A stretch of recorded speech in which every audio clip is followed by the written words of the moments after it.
नमस्कार, मैं रंजीत कुमार और आप मेरे साथ एक संवाद के लिए जुड़ जाते हैं और उस संवाद में हम भिन्न भिन्न तरह की बातें आप लोग के साथ करते रहते हैं। और आज आप लोग से जुड़कर हमें काफ़ी खुशी हो रहा है, क्योंकि जिस परिवेश में, थोड़ा सोचिए कि जिस परिवेश में हम लोग रहते हैं उस परिवेश में हमारे साथ पुरुष के साथ साथ महिलाओं का भी एक घरेलू कार्यों में, साथ ही साथ सामाजिक कार्यों में विशेष योगदान रहता है। और ऐसे भी बताया गया है कि कोई भी पुरुष का विकास तभी संभव है जब उनके साथ महिलाओं का हाथ होता है। अब ये सुनकर आपको आश्चर्य लग रहा होगा कि आखिर स्त्रियों में भी किन का नाम ली जा रही है। तो ये कोई ज़रूरी नहीं कि वो स्त्री पत्नी हो सकती है, वो स्त्री आपके रिश्ते में कोई भी हो सकते हैं जिनका सहयोग आपके कार्यों में प्रोन्नति का है। और आप इस पर भरोसा कीजिए, 100% भरोसा करिए और घर में उन्हें मान सम्मान भी दीजिए। किनको? जो आपके कार्यों में जो सहायता पहुंचा रहे हैं। जब आप सुबह जागते हैं तब से दिन भर आपके कार्य चलते रहती है और उस समय से आप थोड़ा सा अनुभव लीजिए तो कि क्या आपके साथ आपके घर के महिलाओं का कितना बड़ा रोल है और वो रोल आपके कार्यों को बढ़ावा दे रहा है। और ऐसे में यह स्त्रियों के लिए खास करके यह जो संवाद है वो लोकप्रियता को दर्शाता है, क्योंकि पता होना चाहिए आप लोग को कि आज से मैं प्राचीन समय का बात कर रहा हूँ, जब वो समय था 1862 का।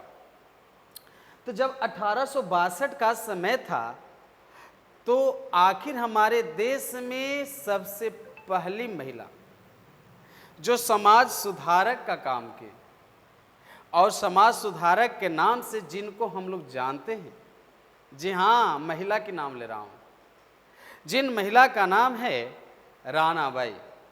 तो आखिर जिनका नाम है रमाबाई रानाडे, वह जब हमारा देश गुलामी के जंजीर में बंधा हुआ था और उस जंजीर में बंधकर आप समझ सकते हैं कि हमारे देशवासियों को क्या हाल रहा होगा। और उस समय महिलाओं में अग्रणी महिला जन्म होता है और उस महिला जिसका नाम हमने बताया रामाबाई रानाडे, मुंबई की धरती से, और वे महिला हमारे देश की तमाम लड़कियों के लिए, वाह वाह क्या बात है, इनकी सोच कितनी अच्छी थी कि देश की हर एक लड़कियों के लिए पहला उच्च विद्यालय हाई स्कूल की स्थापना कराती है, जो कोई सोचा भी नहीं होगा। और उस समय जिन महिला को मैं नाम ले रहा हूं समाज सुधारक, ऐसे ही आसपास में कोई काम आप कर लेते हैं तो यह समाज सुधार नहीं होता है। और आज वर्तमान में महिलाओं की टोली आप देखते होंगे तो पढ़ी लिखी भी हैं, सरकार ने मौका भी दी उनको क्या चीज करने के लिए, एजुकेशन में, विद्यालय को संचालन में। और वो विद्यालय तक जाकर भी यदि समाज के सभी वर्ग के बच्चे को उचित शिक्षा देने से वंचित रखती है, तो आपको क्या लगता है कि उन्हें इसीलिए नियुक्ति मिला है? नहीं, उनको भी बनना है देश की उन शीर्ष महिलाओं के नाम के साथ जिनका नाम है रमाबाई रानाडे। आपने सही सुन रहे हैं। और लोगों तक बढ़ावा भी देना है कि आखिर देश में विद्यालय का संचालन उनकी नेतृत्व में होती है तो क्या खुशियां रहा होगा। और मैंने उस समय की बात कर रहा हूं जिस समय में लोग छोटी छोटी स्थिति से बिलोंग कर रहे थे। देश में दबाव थी, तनाव था, भाईचारे को बनने नहीं दिया जा रहा था, तोड़ दिया जा रहा था, विखंडन की जा रही थी। उस समय की ये बात है साहब। सुनकर अच्छा लगा होगा उन महिलाओं।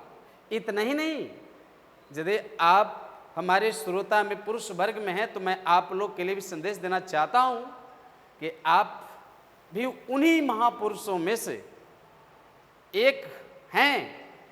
आपको भी उसी महापुरुष में से एक बनना होगा जो समाज सुधारक पुरुष का नाम आता है महादेव गोविंद रानाडे।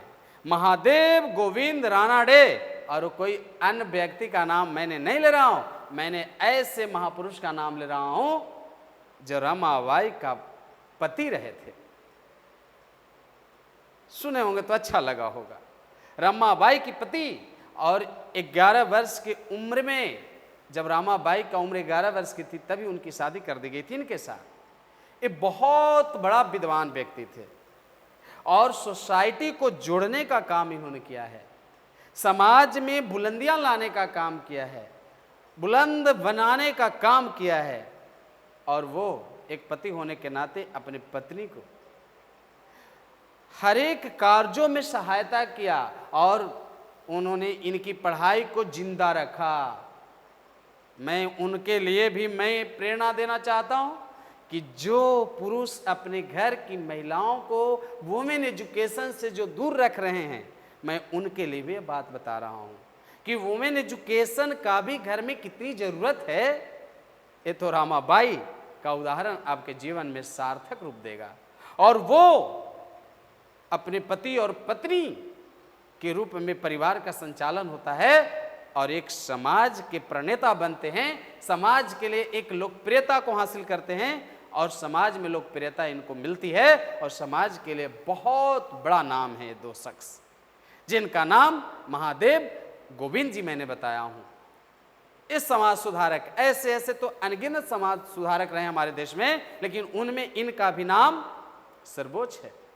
और आप जिस सोसाइटी में रहते हैं, मैंने ये बताता हूं कि आप भी संवेदनाओं से भर जाइए कि कहाँ उचित हो रहा है और कहाँ अनुचित हो रहा है। यदि आप उचित और अनुचित का निर्णय लेना जिस दिन शुरू कर दिए, उस दिन से आपका विकास में कोई बाधक नहीं बनेगा और आप सच में विकास के वास्तविक हकदार बनेंगे।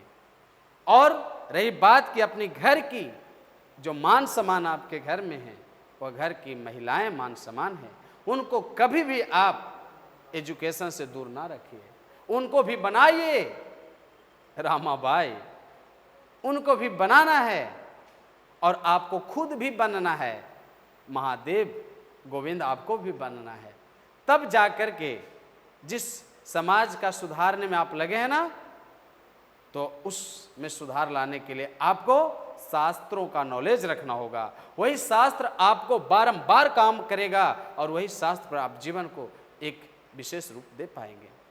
तो आपने सही सुना है इनकी समाज सुधारक विचारों को, और ये विचारों को हम भी नमन करते हैं और आप भी नमन करिए। और इस वीडियो के माध्यम से दूर दूर तक लोगों को संदेश पहुंचाइए कि हमारे ही देश का समाज सुधारक में ऐसे 2 व्यक्तियों का भी नाम था, तो लोग जानेंगे, अपने आप को भी उस रास्ते पर ले चलने के लिए प्रयास करेंगे, तब उनके जीवन सार्थक होगा।